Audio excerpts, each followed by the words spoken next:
We're going to go ahead and get started on time because I want to make sure that we get through everything in the amount of time that we have set aside. So hello, humans.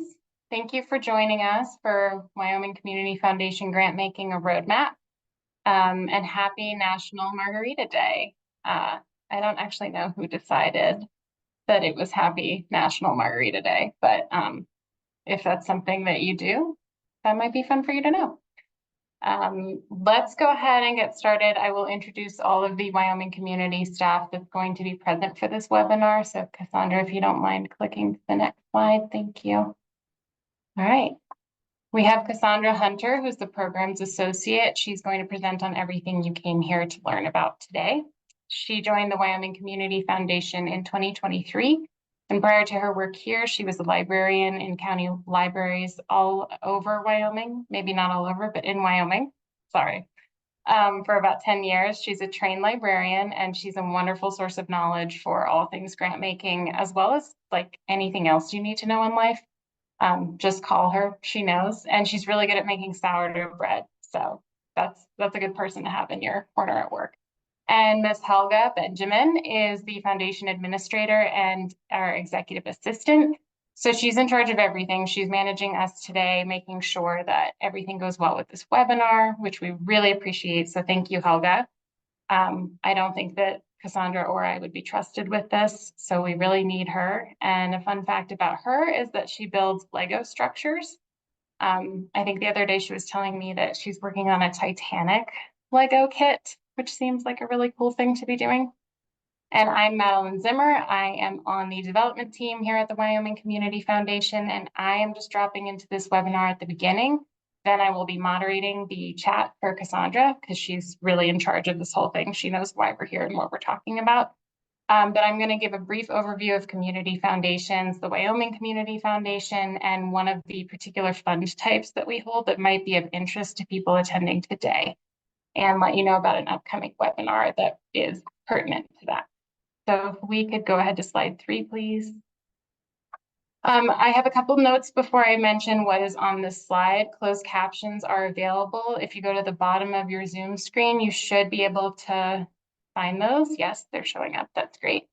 And if you're having any trouble with this today, if you're having technical difficulties or something comes up, or perhaps you need to go get margaritas to celebrate National Margarita Day, this is being recorded, so you can catch this later. It will be on our YouTube channel, and we will send you an email next week to include that link. We have intentionally left a lot of time for Q&A because that seems to be what is most valuable for a lot of people. So I will stop several times. Well, Cassandra will stop several times throughout her presentation, and I will pull your questions from the chat. I think we have 3 different pit stops for Q&A. So just put your question in the chat.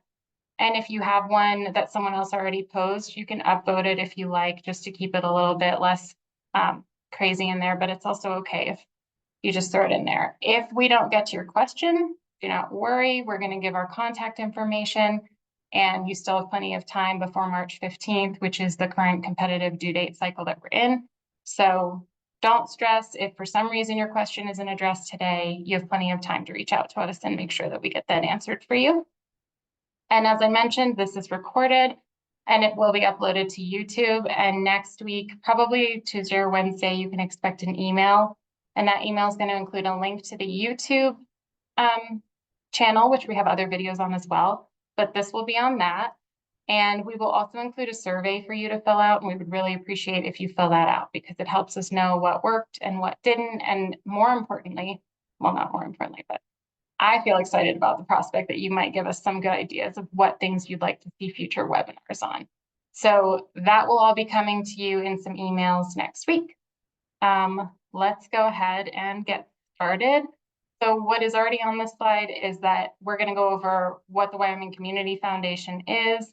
We're going to go over agency endowments very briefly. That is the kind of fund I mentioned that might be relevant to you guys attending today. And from there, Cassandra is going to free us all from me and my voice and teach us about the life cycle of a grant, how to write a quality proposal, and the competitive cycle application itself. Could we go to the next slide, please, Cassandra? Okay, community foundations are strange. One easy way to think about a community foundation is that it's a nonprofit that supports other nonprofits and therefore supports communities. We are grant-making organizations for the most part, but there are other ways that community foundations can support the areas where they are located. They do have an intentionally broad mission, usually to meet the needs of the community. And in addition to doing all of that grant making, they do a lot of fund management and investing. And in this way, you can a little bit think of community foundations as a bank for nonprofits. Except for instead of loans, they do grants, but they do a lot of fund management and investment management that's similar to how a bank would do, but with the intention of making sure that the profit from the invested funds goes to a good cause, such as one of the ones that you're presenting today. So like I mentioned, that intentionally broad mission is just to meet the needs of communities. So unlike a nonprofit that specializes in healthcare or education access, a community foundation specializes in nonprofits and supports both kinds of those organizations. I mentioned they're geographically defined areas. Ours is statewide. Wyoming is small, as you know, for as big as it is. Oftentimes in towns or cities, there will be one or more specific community foundations for that area. And in Wyoming, we do have a few other things that are similar to our community foundation, but nothing is quite like the statewide one that we're representing today. And community foundations, because of that geographic restriction, do try to use local boards to make sure that the community that they're serving is being heard and that the needs are being met. Could we do the next slide, please? So the Wyoming Community Foundation, in particular, was founded in 1989 by a gentleman named John Freeman, who was in Laramie at the time. He's still here in Laramie, and he's lovely. And he was working on a grant-making initiative through the University of Wyoming. And when he was doing that project, he noticed that all across the state, there were these great organizations doing really important work, meeting the needs of their community, but they didn't have a lot of access to funding and they didn't have a lot of resources to elevate their performance. So he decided to start the Wyoming Community Foundation, as one just casually does. But if you know him, it makes sense that he just decided to do that. Could we do the next slide, please?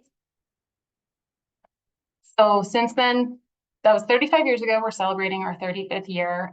We've been granting out ever since. I think in 2022, we granted out over $8 million, which is pretty exciting. And we have gained 3 priority funds in that time. So left to right, those are the Wyoming Wildlife Foundation, the Wyoming Women's Foundation, and the Wyoming After School Alliance.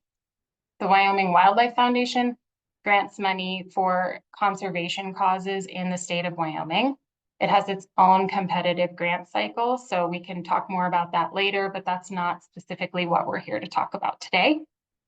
Similarly, the Wyoming Women's Foundation, which focuses on economic self-sufficiency for women and opportunity for girls, has their own independent grant cycle. And then we also have the Wyoming After School Alliance, which serves children in Wyoming outside of the regular school hours, which apparently is 80% of their time, which is quite a lot.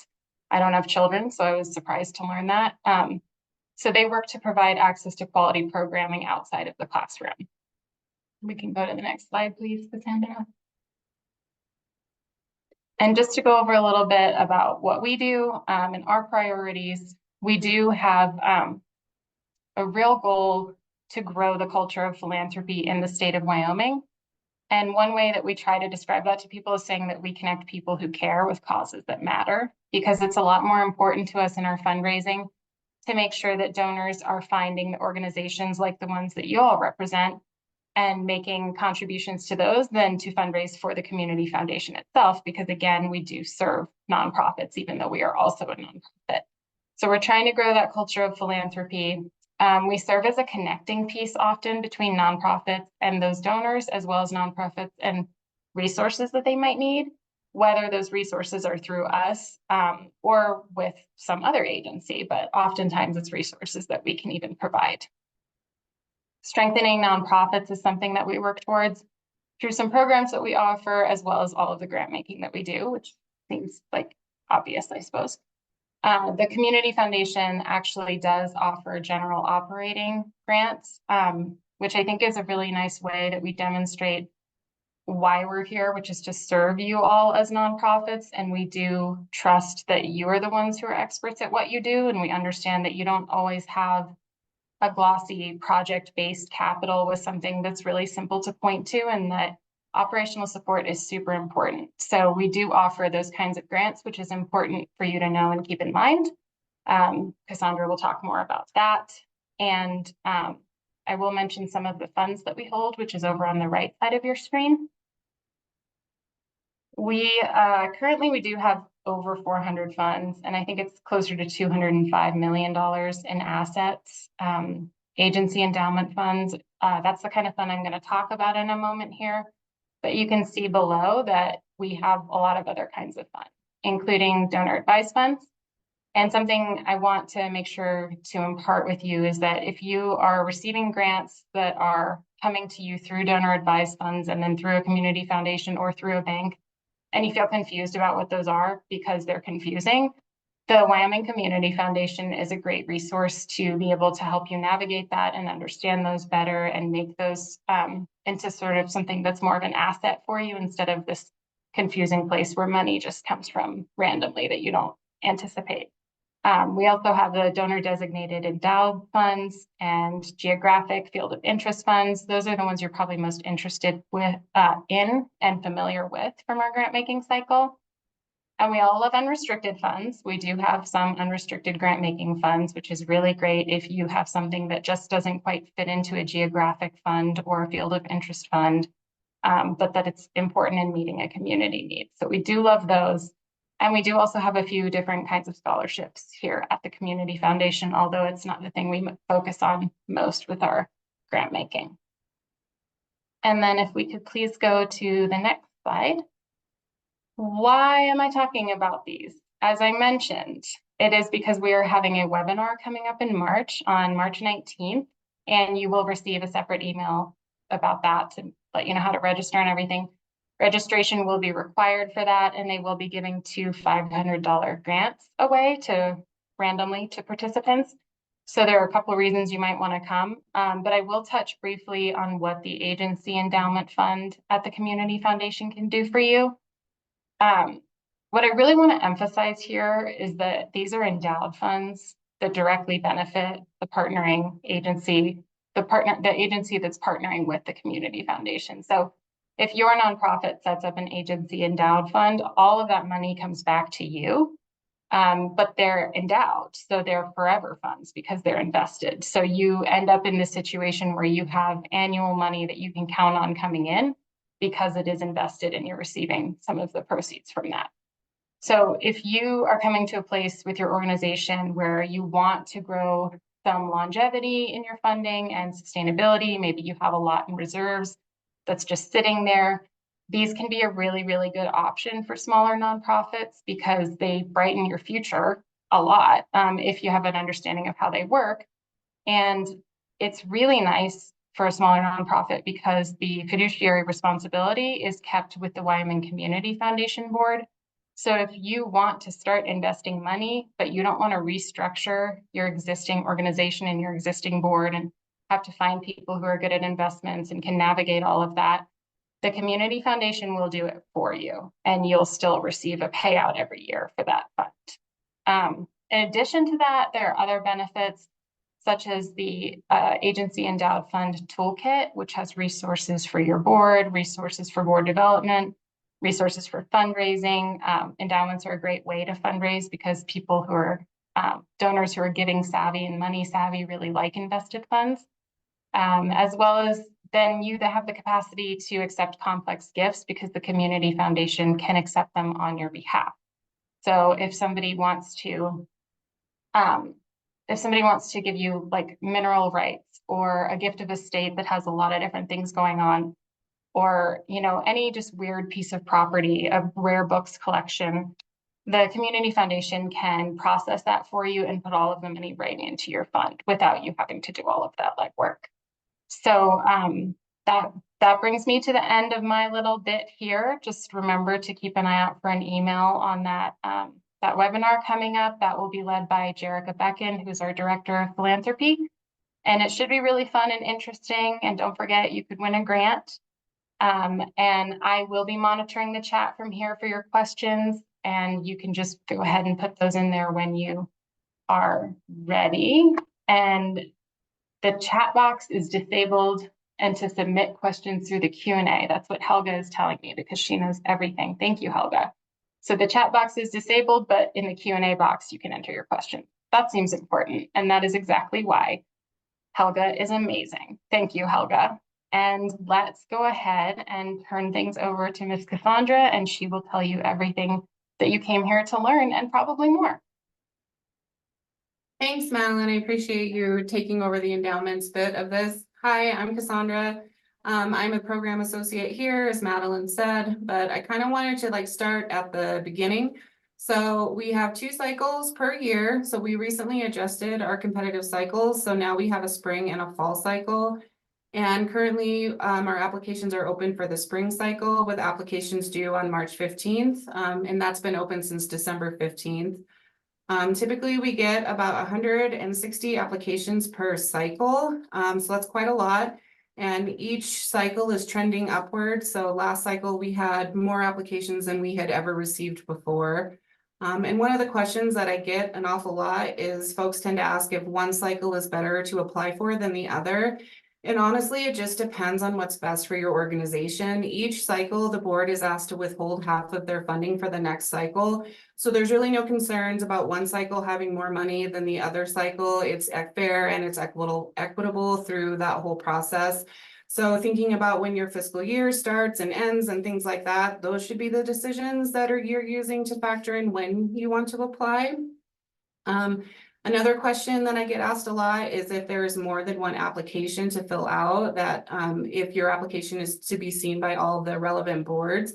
And the good news is that we have streamlined this process. So you only need to fill out one application. The only exception to that rule, I feel like a lot of these slides could just be like, it depends.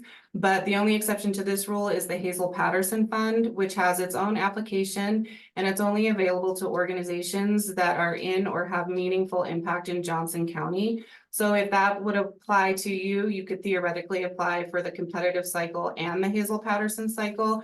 But if you fall into that, very narrow category, then you probably would be better off just getting a hold of us and kind of seeing what you think, what the best course of action would be moving forward. So we have those local boards and the committee funds. They're in the 9 areas of the state, just like Madeline was talking about. And those restricted geographic funds, those will go to the local boards first, and they typically give out about $30,000 to $250,000 per cycle. That's that number. It's like a big range, 30,000 to 250, but it really depends on how many applications we get on that in that cycle and where they're located within the state. Because if we don't get very many applications for our Sykes Fund, which is in northern Bighorn County, then we can't distribute those funds. So it really is dependent on who and where are they applying from. And then we also have the statewide board. So they see about 60 plus applications per grant cycle. And these are the applications where there are no geographically restricted funds. So they would go to the statewide board and then go through that process. And they typically give out between 150 and 200,000 per cycle. So we probably should just start here. First things first, are you eligible? Are you eligible to apply for funding? Do you have nonprofit status, or if you are obtaining nonprofit status from the IRS?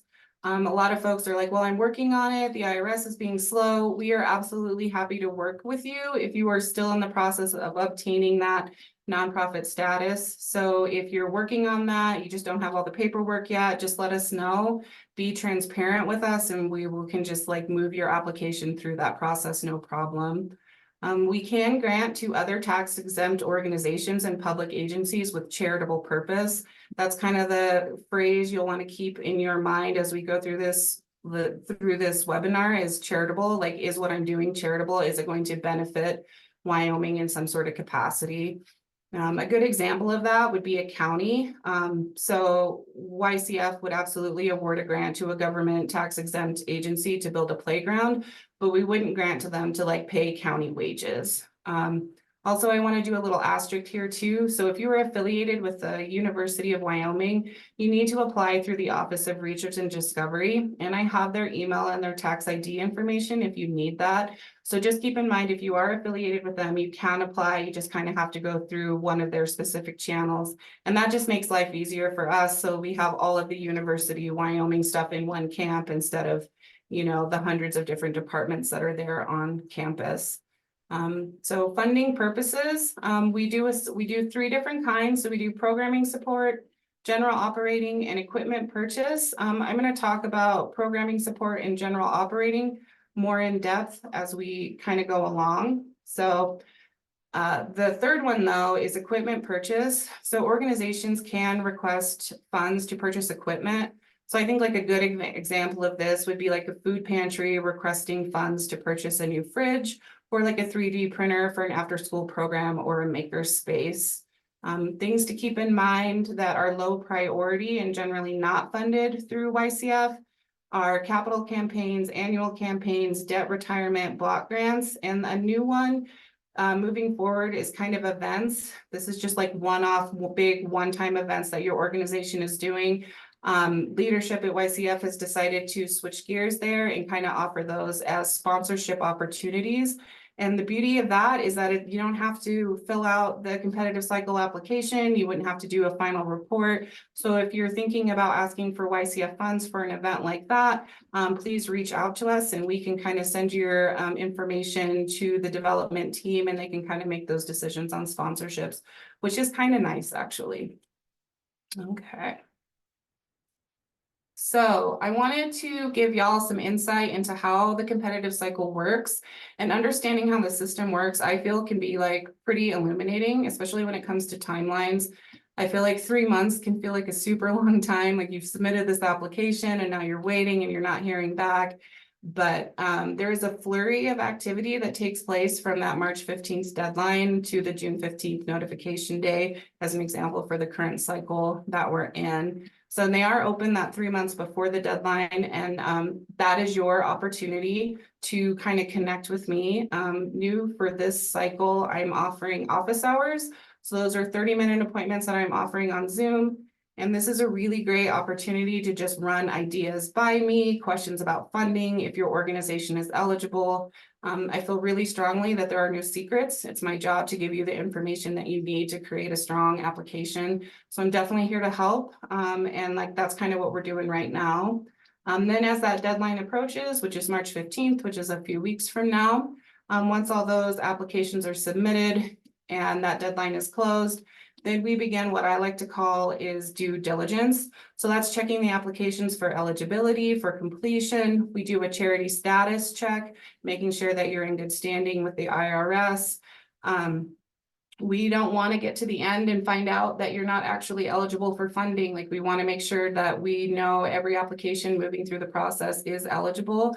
So by doing that, we make sure that everybody's kind of on the same page. We make sure that your financials are in order, that you have submitted the appropriate materials. And then the other thing that we check for is that if you have submitted, if you have received YCF funding before, that you've submitted your final report from your previous grant. That's one thing to keep in mind, that if you have an open grant with us, you are not eligible for additional YCF funding.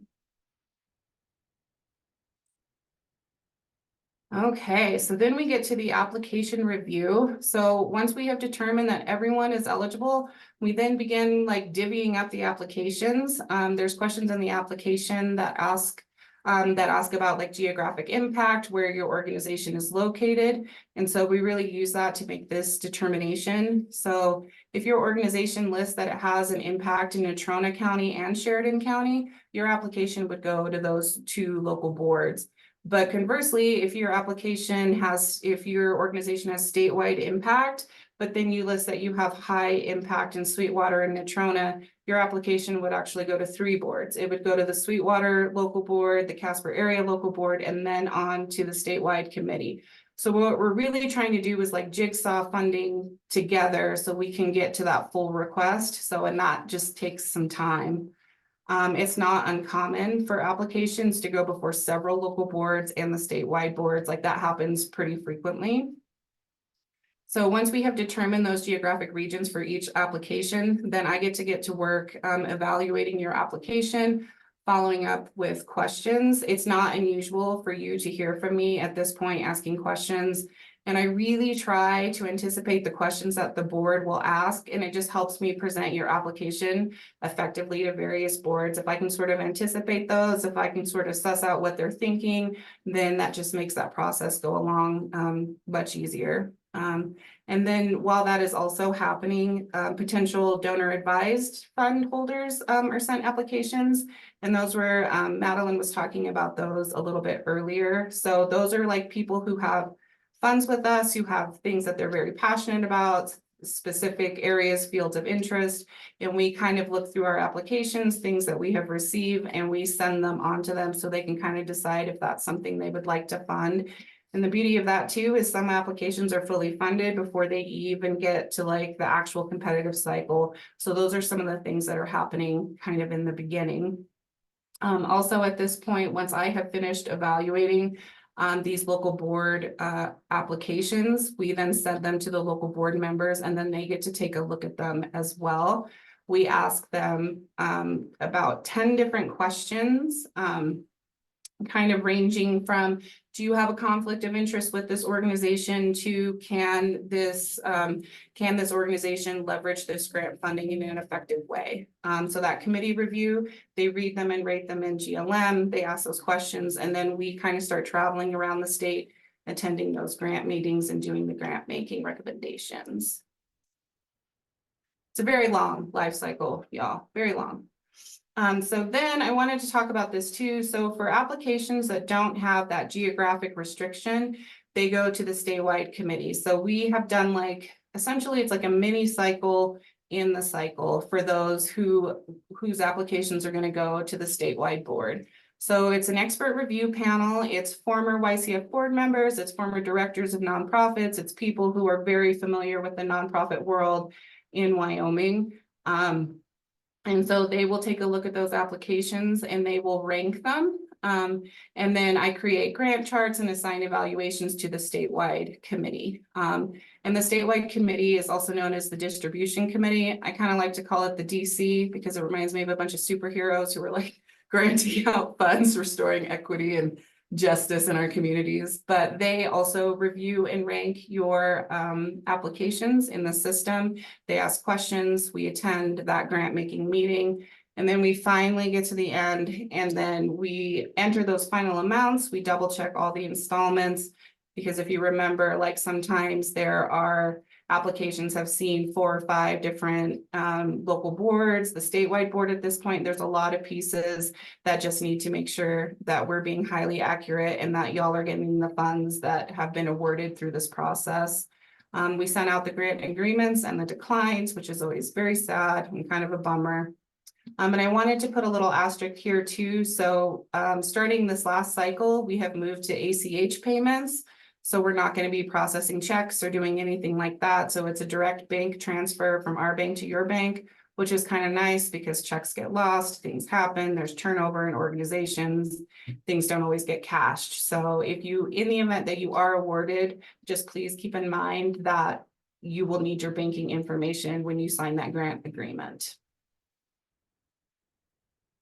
Okay, so wait, hold up. Ranking, expert review panel. I kind of wanted to stop and spend like a little bit of time and talk about this process just so you kind of really understand. So when each application, whether it goes to a local board, the statewide board, or a combination of both, like it essentially goes through what I like to call a qualitative review process.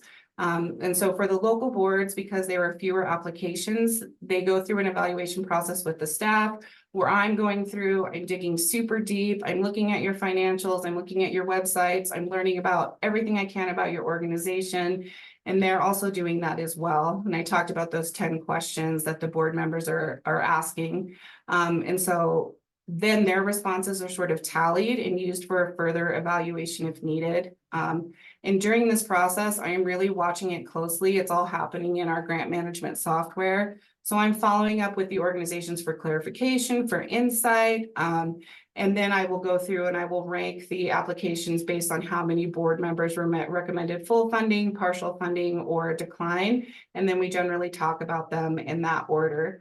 The one thing about local boards that is important to know is they generally discuss every application they receive. So that is really, it's one of the nice things about having a local community board that has the capacity and the resources to do that. So then for the statewide board, the process is the same with the extra step of the expert review panel. Because we get so many applications, there was like just no way that the statewide board could effectively evaluate all the applications that we receive. And so it's made up of these former board members, the folks I was telling you about. And it's also just because of the time constraints for that board meeting, we would not be able to get through all the applications in a meaningful manner. So there has to be some sort of like pre-evaluation process to sift through the applications and rank them. And then these applications are ranked on a 1 through 3 scale. So 1s are the highest. They've answered all the questions. Everything is in order. They really they've done an excellent job on their applications and kind of like talking about whatever problem they're trying to solve. These are generally fully funded and they're not discussed at the board meeting. Applications that are ranked a 2 take up most of the meeting, and these are the ones that are discussed at length. So they're discussing the merits of the application, funding recommendations, and anything else that kind of comes to mind. And then 3s are generally not discussed and declined. And of course, any application can be discussed at the pleasure of the board. So, and that happens frequently. They're like, well, this was ranked a 3. I would like to talk about it. And we, of course, always do that. But that's sort of how that process works.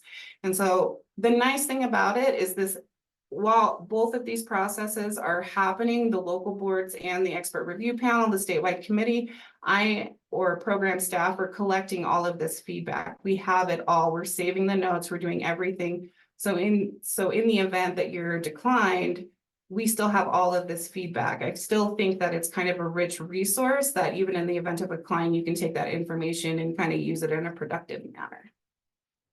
Okay, that was a lot of talking. So questions? I hope there is a few moving forward. There are, and I have privately messaged a few people. One person wanted to know about the slides, if we would share those. And I'm sure we can, but maybe request those and you can use our email addresses for that. And then one person asked, do members of boards have qualifications to serve on the board? And what is the process to serve on the board?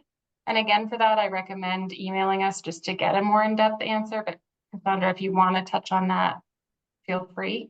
For the process to serve on the expert review panel or just a board in general? Maybe both if you feel like you have time for that. So for the expert review panel, folks are usually, a lot of times they're former board members for YCF that they have, their terms are up, but they still want to serve in some sort of capacity. A lot of times it's retirees, former directors that we have kind of recruited to be a part of this expert review panel. I really like it. I went through the process last cycle, and it's just really nice because they point out things that I didn't necessarily notice. Strengths of applications, things that might be risky or things I didn't think about. And generally for the other board, Madeline, maybe you can speak more to how we kind of development does recruitments for local boards.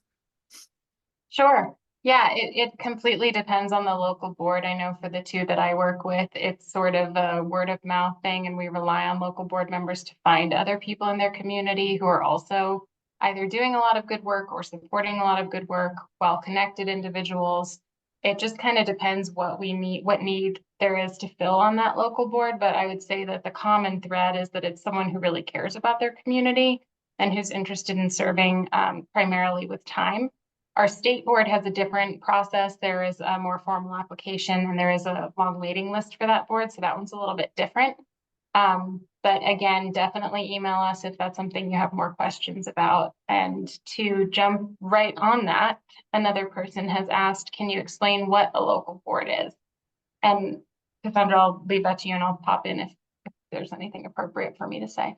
Sure. So when we have those geographically restricted funds, so like, for example, Sublette County would be one where there's a lot of restricted funds that are in that geographic area. And so there are some areas where there's like one restricted fund, like Park County or something like that, where it's just like, there's not enough money that it would be, we wouldn't have the capacity to say like form another local board and manage that because they require a lot of staff time and development and programs, and we do a lot of traveling and things like that. But in those cases, so like Sublette County, there's probably, I want to say 7 to 10 restricted funds, and then we take those Sublette County applications, we go down there, and then we see which application fits with which funding, and then they make those recommendations. So they exist purely because there is a concentration of funds available in that geographic area. Does that kind of make sense? Is that? Yeah, I think you covered it, and they make the advisements on the grants, which then go to the state board and they do the final sign off, but they trust the local boards. I don't know that it's at all frequent that there would be questions for the local boards from the state board about what they've advised for grants. Yeah. Cassandra, we have quite a few questions. Are we good to keep going with questions? Yeah, I mean, it's kind of what y'all think, or are some of them related to what we just discussed? Because otherwise they might not be as fresh Yes. in everybody's mind. Yes, and this one was asked a little before you spoke to it, but I think I'll ask it just because it's good for everybody to get everything a couple times if possible. How many it's 3 in 1. How many boards does the Wyoming Community Foundation have? Is my application guaranteed to go to a local board? And are there local funds available in every region or county? So I guess I'll just start there and then work backwards. So there's 9 areas that have significant restricted funding.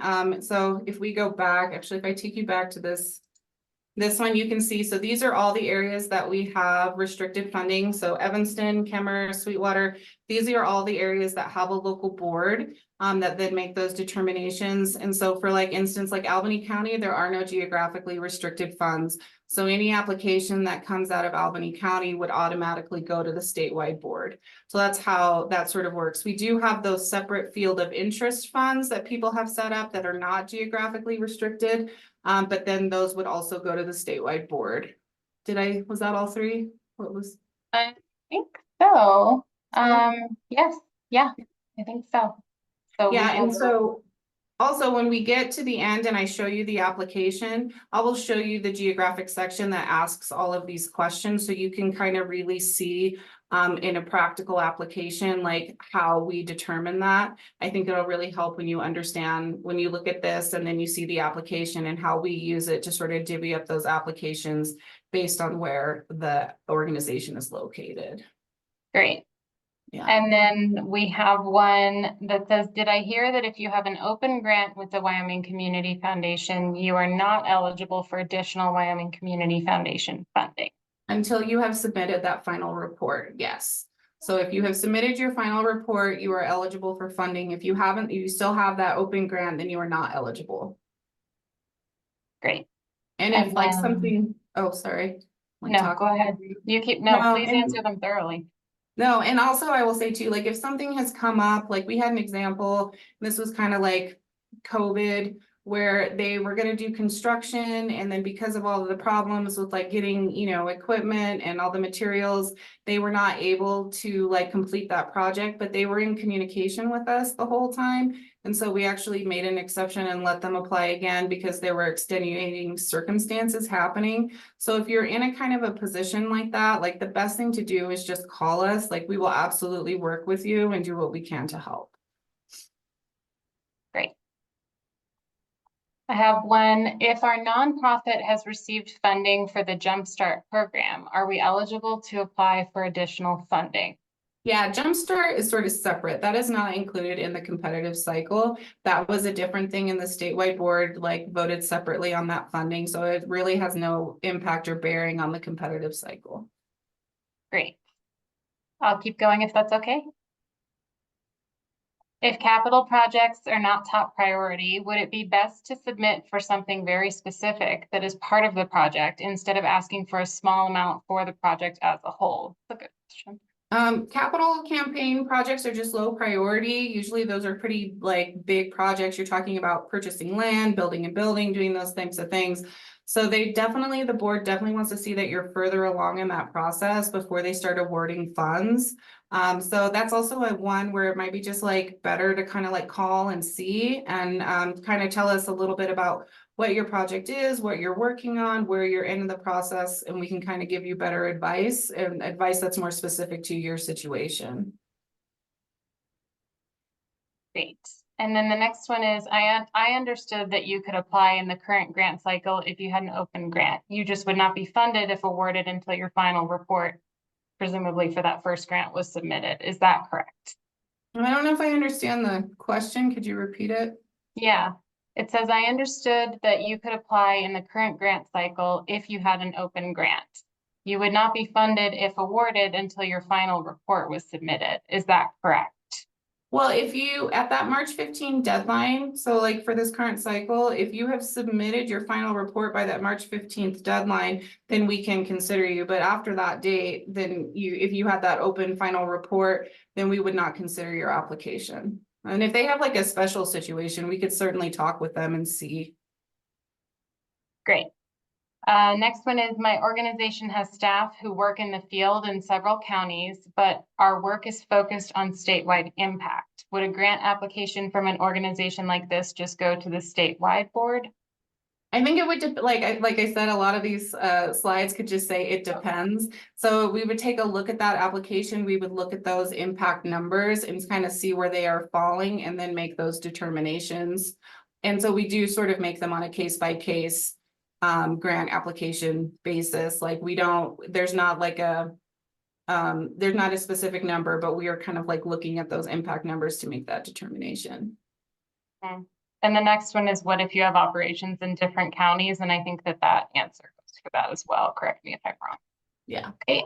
And then we have, what if you have a grant for operating expenses and you also want to request a grant for equipment? Do you have to wait until the operating grant is closed out?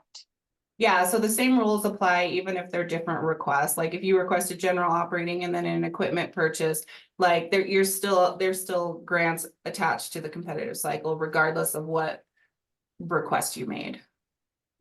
And then the last one that's open right now is, you've offered to have us contact the Wyoming Community Foundation with any questions ahead of an application. Who exactly is our contact? How lucky for them. It's Me. Cassandra.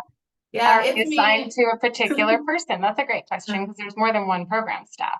Yeah, but I am the direct contact. So like I said, I'm offering those Zoom meetings on the website. You can book an appointment through that. You can also shoot me an email, give me a phone call.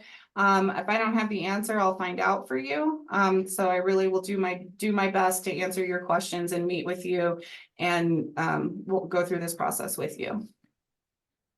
You answered all the questions for now. Great Sweet. question. Okay, should we keep going?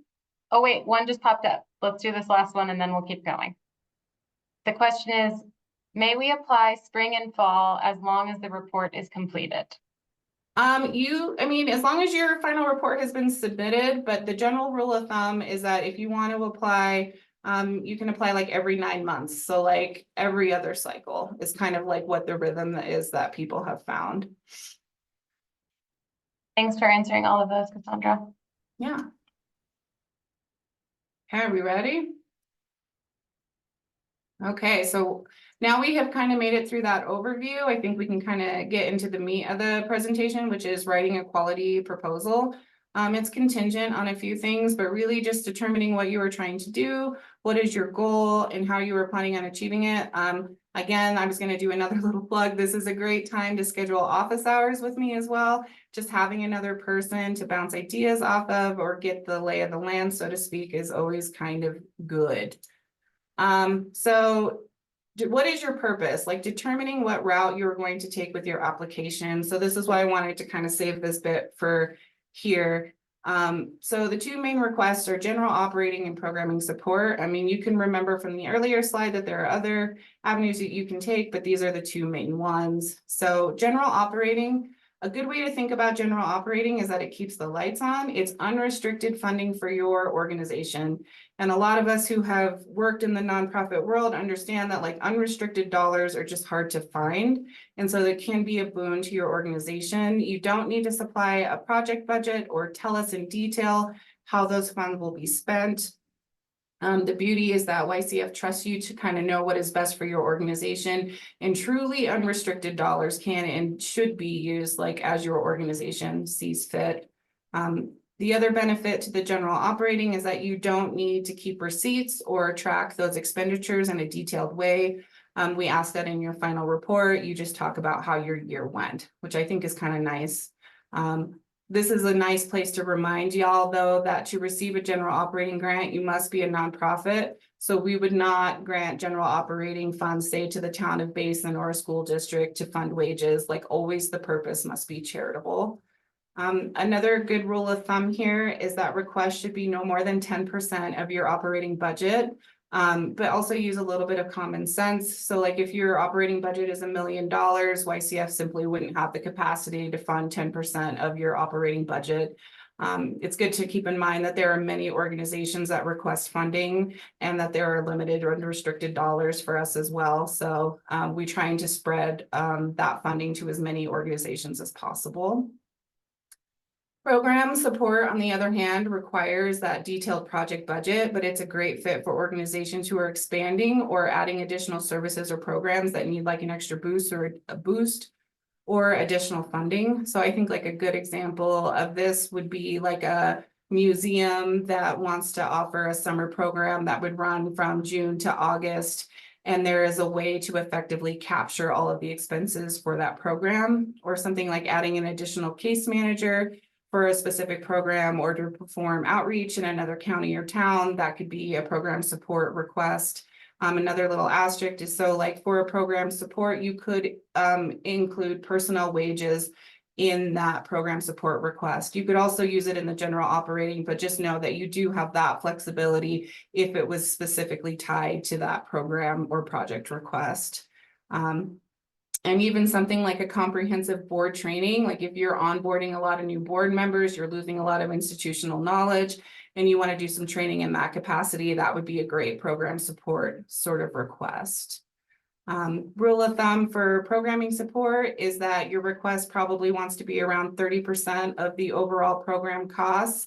That's not like a hard or a fast rule. It's just kind of like a general suggestion, but really board members just want to see that you haven't put all your eggs in one basket, that you're looking for other funding, that you're looking for other collaborators to help assist with those costs. You're doing your due diligence to make sure that the program is going to be successful. And I think like a good question to ask yourself is, if we were to not receive this funding from YCF, like would the program be able to continue on in some fashion? And so like ideally, that answer should be yes. And another suggestion I have here is to kind of just like make a list of pros and cons as to which avenue you want to take. What are the merits? What are the potential pitfalls? Sometimes I start looking at applications and it's not necessarily always clear to me like what the organization is asking for. Are they asking for general operating? Are they offering for programming support? So just really kind of like drilling down and making sure that you know like what is your purpose? What does your organization really need? Okay, so the 3 C's. So when I am evaluating your applications, when I'm doing that kind of deep dive, the board has instructed me to answer 3 questions. I kind of like to call them the 3 C's. So that's kind of how I'm able to remember them and like kind of communicate them in a nice way. So community, how is your organization building community? And this is really the only question that has to be yes.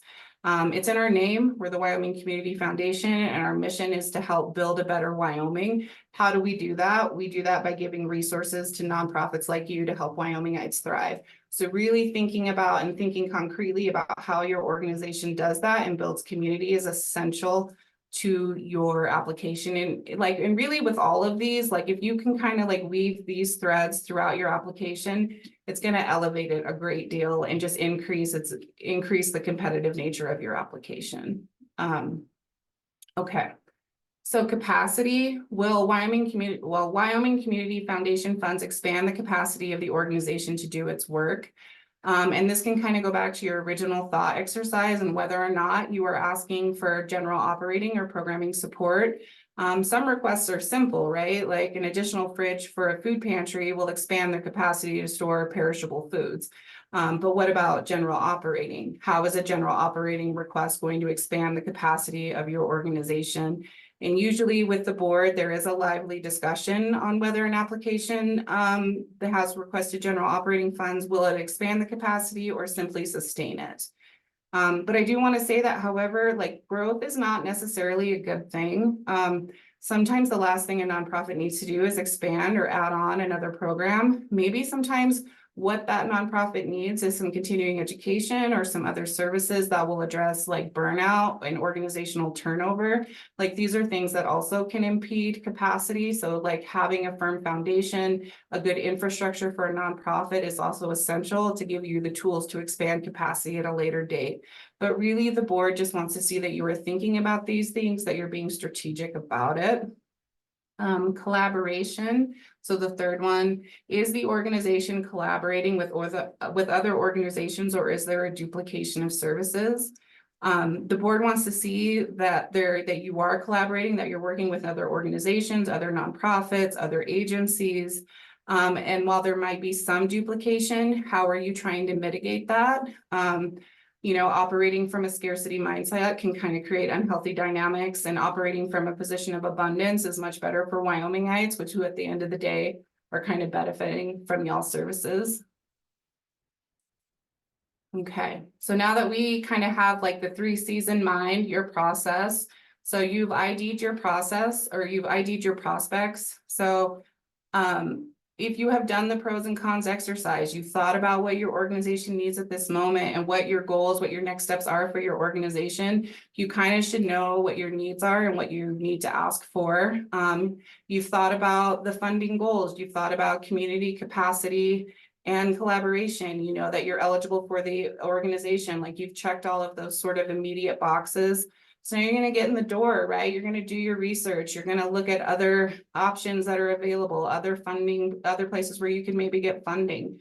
You're going to ask questions to other organizations. You can ask questions with me, make the contact. So like cold contact is zero fun. Nobody loves cold contact except Madeline. But we have to do it anyway. You need to call and ask questions. Is there another organization that you know that has received funding from YCF and is doing similar work to you? Call them and ask, like, see what folks are up to and what they are doing. Like a spirit of collaboration and co-learning is really like the place that we all want to be operating from. So narrative, what is your why? I think a lot of organizations can kind of fall into the pitfall of trying to tell granting institutions what they want to hear, but we really want to hear a story about your organization and why your organization serves important needs.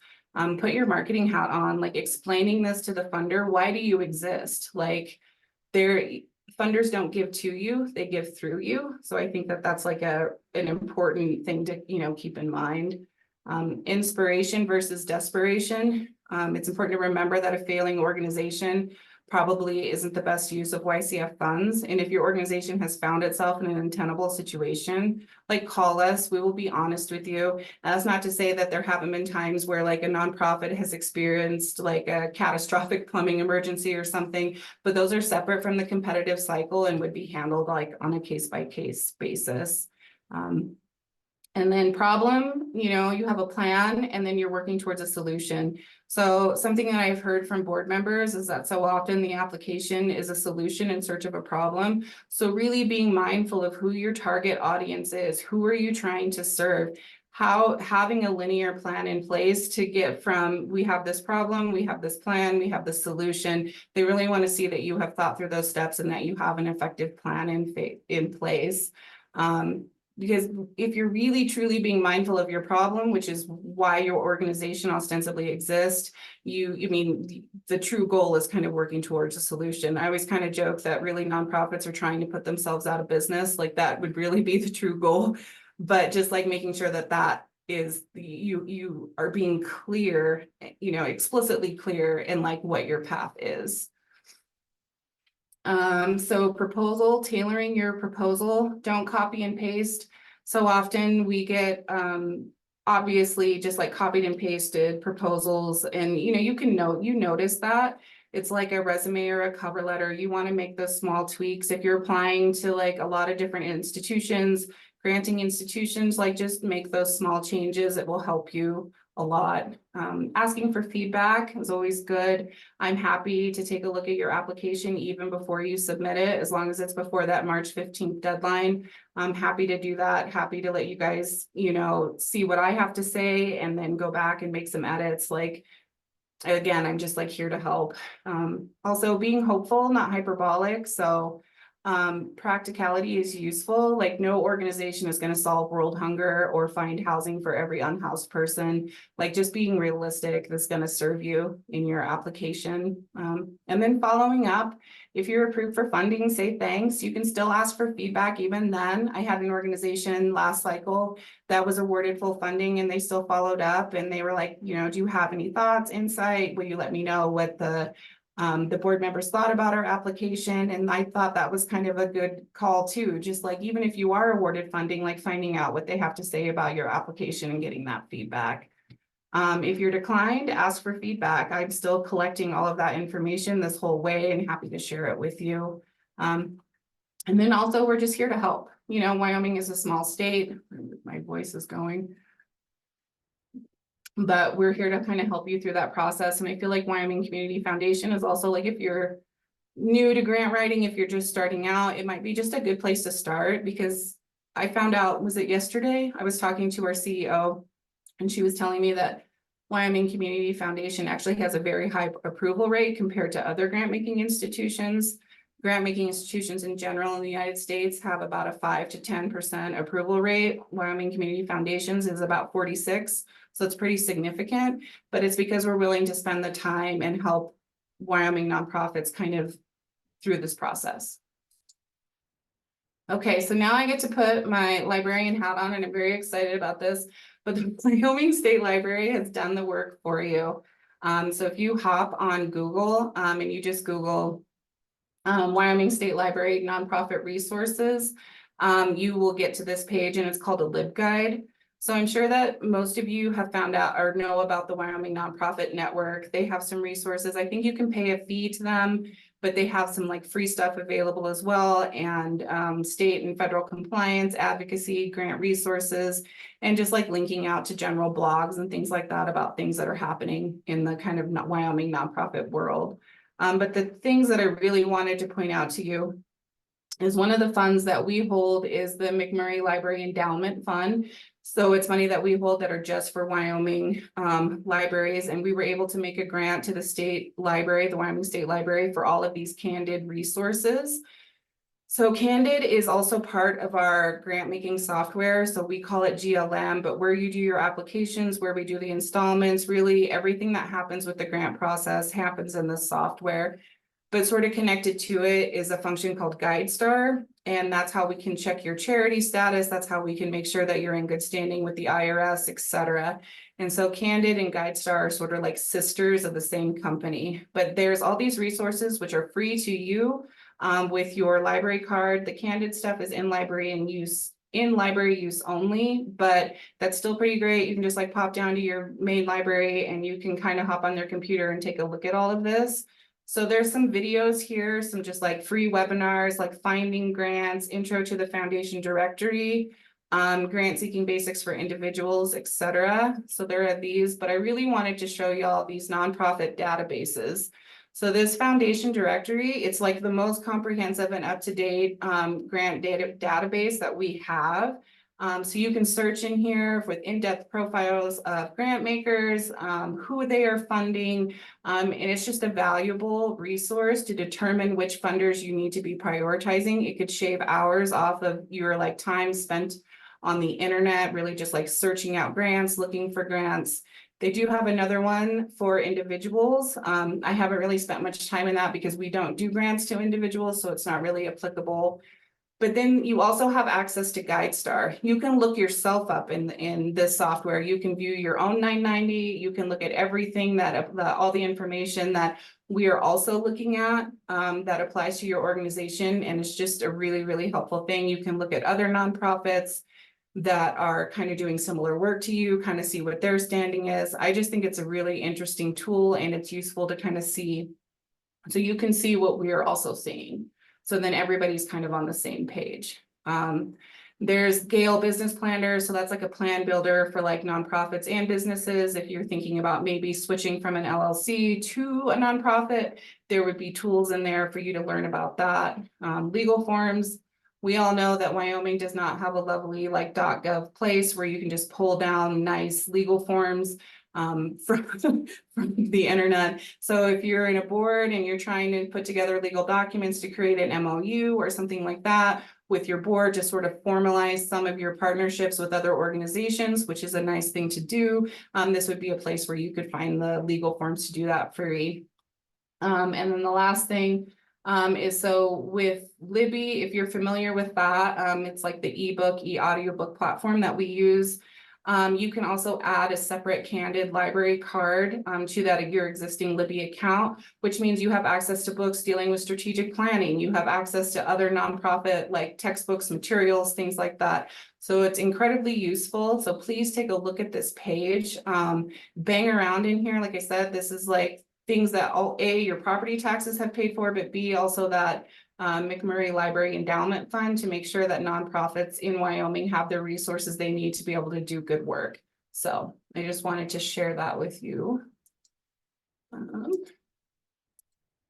Okay, and then we like information. So I wanted to talk about this a little bit before I kind of dove into the application part. So these are just the attachments that you need to submit along with your application. So number one, just a board of directors list. Doesn't have to be anything fancy, just include a list of all current members of your organization's board of directors. Your project budget, if you're doing that. So if you're doing a general operating request, you don't need to submit a project budget. This is only if you were submitting that program support request. This can also be submitted in any format, but you must include projected expenses and revenues. Like it doesn't have to be fancy. I had a lady with an organization last cycle and hers was handwritten and she just uploaded it. And that is fine as long as we can determine what the budget is, what the numbers are, and that they add up. It doesn't have to be anything like, it doesn't have to be a fancy Excel spreadsheet. And we do have a sample project budget template that's available on the grant portion of the website. So then your organization's budget. So you must submit your total annual budget for the current fiscal year. So this is the budget that you're currently operating in. And we understand that everybody's fiscal years end and start at different times. So it's the one that you are currently operating in. So then your fiscal year end statement, that's also referred to as a profit and loss statement, earnings statement, operating statement. I don't know why there's so many different names for this one document, but essentially it's the financial statement that indicates all revenue and expenses charged against your revenue and your net income. And we would like your most recently completed fiscal year end statement. And then a fiscal year end balance sheet. So this is the summary of your financial balances of your organization, assets, liabilities, ownership, equity. And we want that listed on a specific date, such as the end of the financial year. So this just gives us a snapshot of your organization's financial condition. And so we just that's really helps us kind of looking at, giving us a holistic understanding of like what's happening in your organization. I also realized that this is another it depends slide. So if you have a lot of questions like regarding your financials, it's probably better to just ask, because if you're like a school board, you're not necessarily required to submit financials. If you're University of Wyoming, there's a different set of criteria because we don't want to see the entire University of Wyoming's budget. So there are some like it depends, obviously. So if you have specific questions about that, like shoot us an email. And we can kind of help you out with those questions. Okay, that was a lot again. So questions. Yeah, two really good nitty-gritty ones. One is, can the Wyoming Community Foundation provide data regarding the number of successful operating grant proposals by county or community? I'm interested in seeing if counties and communities with large donor bases underperform compared to those with less giving capacity. I would not have that data, but that is a great question. Okay. Next one is, we are a nonprofit that has two different agencies under one 501c3. We are looking to fund projects in both agencies separately. Can we include the needs of both agencies under one request from the parent nonprofit, or should those be separate requests? I think that's a pretty specific question that doesn't necessarily apply to everybody. So that one would be one that I would recommend they just like follow up with us and we can kind of give the specific information. Because because it would be like tied to their tax ID, right? So if they're applying with two separate organizations with the one, I just have questions. Okay, so Michael, then go ahead and drop into office hours with Cassandra Or or either email. one, or shoot me an Yeah. email. Great. And the next one is, if our 501c3 is headquartered in Utah, but we have operations and an employee that is entirely in Wyoming, can we apply for funds for the district that is in Wyoming? Absolutely. Yeah, and many organizations do that. Like there's one off the top of my head, Blessings in a Backpack. They use their national charter because there is benefits of having a national chapter like hold that 501c3 status, right? Then you're not having to find an accountant, you're not having to submit your own 990. So there are definite benefits to that. So as long as we're aware of that, like it's perfectly fine. Okay, and then this is very much connected, but I will ask it because there's a little bit at the end that might be worth addressing too. What if our Wyoming location is a branch of larger organization that's based in another state, just like the previous question? Which financials would you want, the overall organization or the Wyoming branch? We would want the Wyoming branch. Wyoming branch. Yeah. So even if you're with associated or affiliated with like a national chapter, and it'd be like the same for the University of Wyoming. Like we want to see like the Department of Education, you know, their budget. We want to see that. We don't want to see the overall institutions. And we can pull down their 990s too. So if we had questions about that national organization, we could go ahead and do that. Great. And that wraps up the questions for this section. Okay.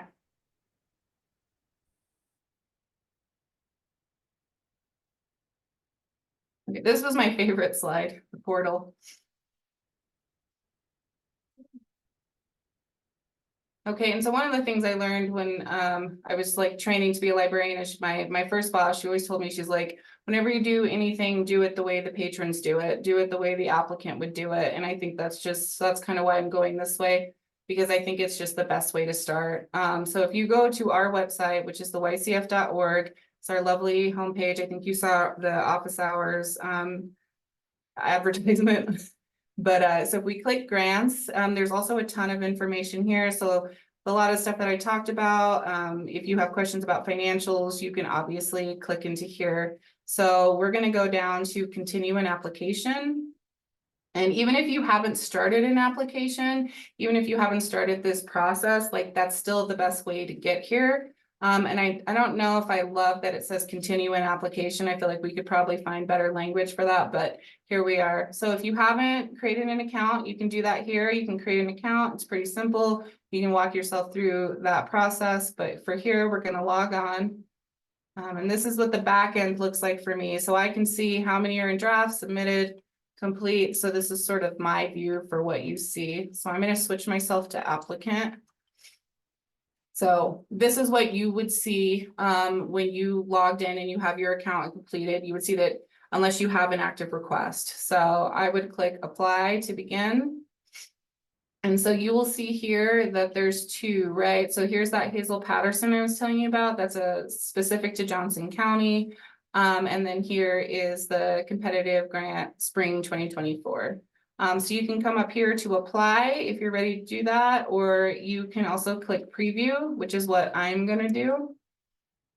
And we can kind of take a look here.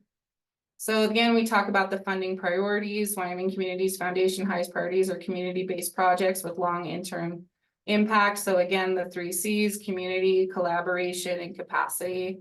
So project name, if you're doing general operating, make sure that you please put that in the title. How much you are asking for. And then question 3 is summary. Sometimes people get kind of long here, and I'm like, just really, this is your thesis, like a very short summary of or abstract of what your proposal is. Like at a glance, we should be able to deduce like what the problem is you're trying to solve. Excuse me. So then we'll go down to project description. So number 4, what is the problem or the community need you are working to solve? So you want to address the community need. You also want to tell us about your community. If you have any data, this is a great place to put it. But you also want to be clear and compelling. Sometimes breaking those text boxes up, if it's a wall of text, sometimes that can be hard to read. So really just trying to like break it out into like manageable chunks. So it's clear, it's compelling, and that it makes sense, that there's a flow to that narrative. I also want to just like put a bug in too, that you will have opportunities to provide clarification. And if I have questions, like I will be reaching out. So it's not like this has to be, you know, and this is a good time to ask for feedback too. Like if you are unsure if it's 100% clear or something like that, like you can always just reach out. I'm happy to take a look. So then what does success look like? What does that look like? So back to that process, right? So you have a problem, you have a plan, you have a solution. And then so this is kind of where that solution piece would go. We also talk about collaboration because it's significant to your nonprofit work. One of the things I've noticed as I've been looking at applications is people tend to select only one of these. You can select as many, you could select all 3. And I actually, this is just my opinion, I guess, but like, I think it's a good strategy to kind of select more than one because collaboration is so important to the Wyoming Community Foundation. We want to see like the multiple different ways that you are working with your community to address the problem or the need that you're doing. So referral or programmatic collaboration, that's like the other nonprofits, the other organizations that you are working with. Financial collaboration. Do you have matching funds? Those are not required, but they really are nice to know. So often like federal grants require matching dollars. So it's nice to know that like those dollars are being stretched, that you're making good use of YCF funds, using them as a match. Like that's always nice to see. And even we hope to gain meaningful collaborations in the future. Like when I talked about not being hyperbolic, but this is probably the place to like be a little bit lofty and be a little bit idealistic and be like, this is where we are right now. But these are, kind of things that we're thinking about, like the bigger dreams, the bigger ideas that we have that we would like to see come to fruition. I think that's a lovely place to kind of put that information. So then this is the part where I've kind of been like, I feel like the most questions, geography related to services provided. So here we just want to know who is the population that you're serving. Sometimes that's not always clear. Like this is kind of the part where you get to address like, the solution in search of a problem. Like who is your audience? Who are you trying to serve? What networks are you trying to build so you can get Wyomingites the services that they need? And then does your organization work statewide or have statewide impact? So these are what are called branching questions. So depending on the answer, you're going to get a separate set of answers. So if I hit yes, so then you'll see the statewide impact that drops down. And you will see that these are all the areas that you saw on that map, like in the very beginning with the little car, all those different local boards. So we will put your numbers. So you will put your numbers in here. How many individuals would be impacted in the entire state, and then you're going to drill down and put those individual numbers for each county in here. And like this is a good example of this. So the Girl Scouts of Montana and Wyoming last cycle submitted a grant request. Obviously it's a statewide organization, they have statewide impact, but they had very high impact numbers in Sweetwater County and Natrona County. So what we were able to do is we were able to take that application to Natrona and Sweetwater because they do, they're oil, they're mineral rich communities. Not all the communities have those assets. And they essentially split the cost of that request. So then it did not need to go to the statewide board, which frees up those unrestricted dollars. So that's kind of how we try to do it, where we're literally trying to like puzzle those funding pieces together so we can fund as many organizations as possible. And that's a really nice example of Natrona County and Sweetwater County local boards working together to do something that has statewide impact, even though it's not specific to their community. But we're able to do that because of those impact numbers. So that's why I really want to stress to you like the importance of these numbers and like really taking the time on this section. I feel like I've kind of noticed over this last cycle that people tend to kind of rush through this or not really think through it. And so I really urge you to just like be as accurate as possible as you can here. So if we were to go back up, and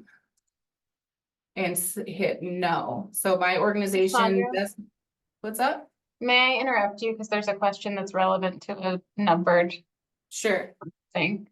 This one is, if we have multiple chapters in the state but are filing just for one county, do we answer number 9, yes or no?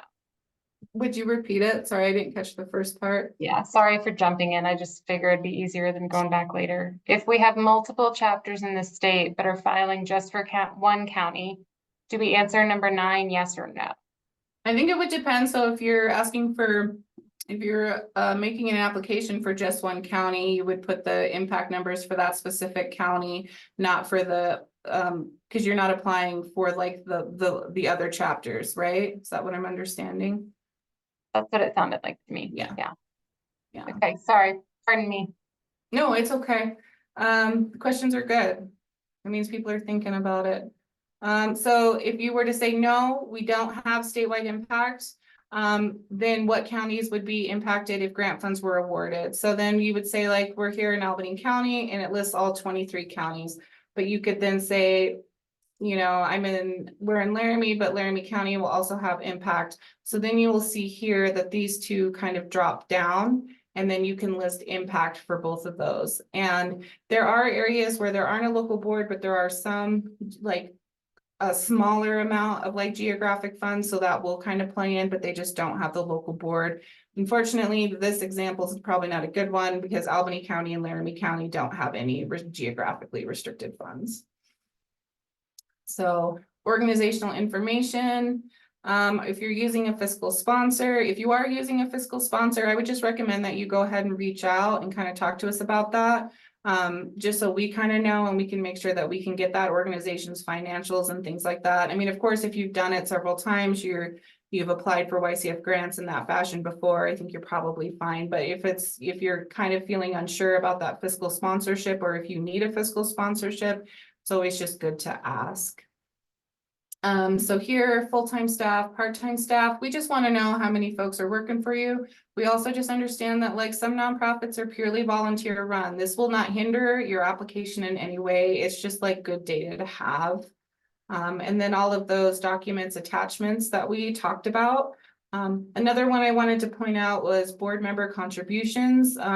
It's really become sort of like best practices in the philanthropic world that board members contribute financially to the nonprofits that they direct. And while we know that like some are exempt from that, like if you have a school board, right, you're not financially obligated to like make financial donations to the school district, or you have some different situation. So if you don't have a board, we understand. And then in some cases, board members don't contribute because they do so much else for the organization. So you do have an opportunity to say, like, if you put no, you can elaborate that and kind of explain like what is it about your organization, why it's like a little bit of a different situation. Additional information. This is another place that I would encourage people to kind of take advantage of. So often they don't, but if you have a really nice brochure, if you have a YouTube channel, if you have other links besides your website, if your Facebook maybe is a better place for us to learn about your organization, please put it in here. Like I really take advantage of those. I really try to learn as much as I can about your organization. So please take advantage of that and use it. And it's helpful, and board members will see this too. And then there's another place to upload additional documents. And that's kind of the end of the application. I wasn't planning on stopping for questions, but I could stop for questions here and see if anybody has any other questions specific to the application. We do have one that Helga mentioned, that this individual could just contact you for more info, but I'll pose it, the only one right now. For our county museum, should grant applications be submitted by our Associated Museum Foundation, which is a 501c3, or does it depend on what the project? Which is good question. I would think it would, like, whichever organization holds the 501c3 status, it just makes the financials cleaner. But again, if it's like a special situation, you could always ask or reach out to that. But yeah, that would be my recommendation, to have, you know, like for example, the county library, like they would always apply through the foundation, not the public library would apply. So it just makes that 501c3 to 501c3 status. it makes it for a better transaction. Great. That's all we have for questions at the moment. Okay, all right. Okay, question. I forgot I put that slide there. Right. Nice. Okay, so this is the least fun slide. So reasons you were declined, and I always try to put this like, always remember that if you don't succeed, like please try again. I really feel strongly that like declines are just an opportunity to learn something. That I tell people when I do my office hours, like, what is the worst that can happen? Like you were told no, but you can move forward from that. Like that's a place, that's an opportunity to keep on learning and to just try again. Now you have some feedback, you've gone through the process from start to finish. You have more information than you did when you started. So the number one reason for a decline is not enough funding. There's just not enough unrestricted funding to go around. And to kind of put it in perspective, so last cycle, we had about $800,000 in requests that would have utilized unrestricted funding in some capacity. And we had about $216,000 in unrestricted funding. So, I mean, it's interesting that like the community foundation and nonprofits are sort of in a similar boat. We're like finding those unrestricted dollars are just kind of tough. And I'd imagine Madeline could kind of speak to that on the development side about, you know, when people are setting up funds, they really just want this fund to represent the things, the spirit of who they were as a person. And sometimes that's challenging to find those unrestricted dollars. The proposal didn't identify a community need. If we remember back to the beginning, that's the only answer that really has to be yes. If it's not easy to determine like what that community need is or how the organization is building community, that will be a decline. The project doesn't seem sustainable. Like if the organization is stretched too thin, like this project or whatever you're proposing doesn't seem like it could go on without, you know, YCF grant funding. Like those are questions that they're going to ask. They want to see that, again, that you're not putting all of your eggs in one basket and you're not entirely dependent on grant funding, which we all know can be unreliable at best. Inaccurate budget, things don't match up. Sometimes I think this happens when you get too many cooks in the kitchen. You have a couple people working on a grant application and the project budget says one thing, but then the narrative says another thing. Like I've seen that where they mention, you know, different counties in each one. And if it's not matching up, then that's easy. That's an easy one to decline. The proposal is full of buzzwords, jargon, and acronyms. Like if there's a lot of acronyms and I don't know what they are and I have to go back to Google a bunch and I have to kind of suss out what everything means, like you should be able to communicate whatever project you're sort of working on to the layman. Like I'm not the expert in your organization. I'm not always familiar with the buzzwords or the jargon or the acronyms. So kind of speaking to me as if I was new to whatever organization you are representing. The applicant ignores instructions. It's kind of the same like when people, are applying for positions and you ask for the resume and the cover letter all in one PDF and they send you 3, it's just an easy way to be like, well, they didn't follow the instructions. And then the organization's finances are not in order. And this is also a place like in that application, there's a section for budget narrative. So if there are weird things, you can always try to explain that too. We had an organization last one where they had a donor who gave every other year, but it made their finances look like they had these huge peaks and these valleys, and it looked like a valley year, and we were wondering why. And we were able to call and suss that out, but just making sure that you, if you do have odd things like that, or the organization is stretched really thin, that you're just being open and transparent about that. So those are the top reasons. Okay, so wrapping it up, the upcoming deadline is March 15th. Do your research, read the website, be familiar with the timeline. Just know too that applications may be fully funded, partially funded, or declined. If you are awarded, submit that final report within 1 year or 9 years or 9 months if applying annually. And if declined, reach out for feedback. And like I said, I have the office hours. I'm happy to take phone calls, shoot me an email. I'm definitely here to help. Okay. And please get in touch. You can see that I have my office hours here, my email, my phone number. Helga, she has a lot of institutional knowledge. She has been here a long time. If you have general questions or things like that, you can always reach out to her. And Madeline as well. She's really great about finding out information and things that I don't necessarily know on the development side of things. So I usually rely on her a lot when it comes to those types of questions. So yeah, and if there are more questions, I'm happy to answer those. I think we have plenty of time, so we can do that. Great. Right now, there aren't any questions in the chat, but I'll just give it a moment because people might be absorbing information. And if no one poses any, we can say goodbye. Thanks, Cassandra. That was really, really helpful. I feel like even I learned some stuff. And thank you, Helga. Helga was jumping in the chat and helping out when there were a lot of questions, which was wonderful. So nice little team. This is just a thank you, but I'm going to read it, Cassandra, so that you hear it. Thank you for this session. Greatly appreciated by a board secretary who is functioning as an executive director. Very, wonderful. very normal for a nonprofit. Yeah, super normal. And I do too. I feel it because, I worked in libraries for so long, for 15 years I did that. And so I understand the challenges of finding funding and trying to serve populations and really being on the other side and trying to write grant applications and, getting, more declines than awards. And it can be discouraging and it's hard. And so I understand kind of what it feels like to be on that other side of things.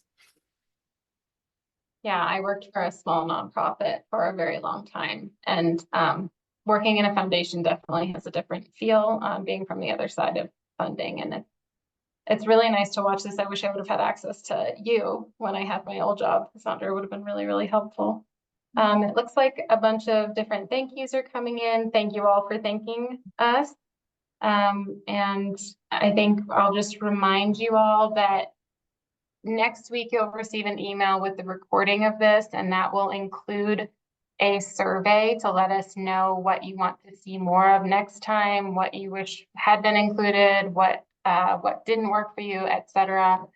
And then also don't forget that on March 19th, there's going to be another webinar, and that's going to be on those agency endowment funds that I went over very briefly. You're going to be getting a very in-depth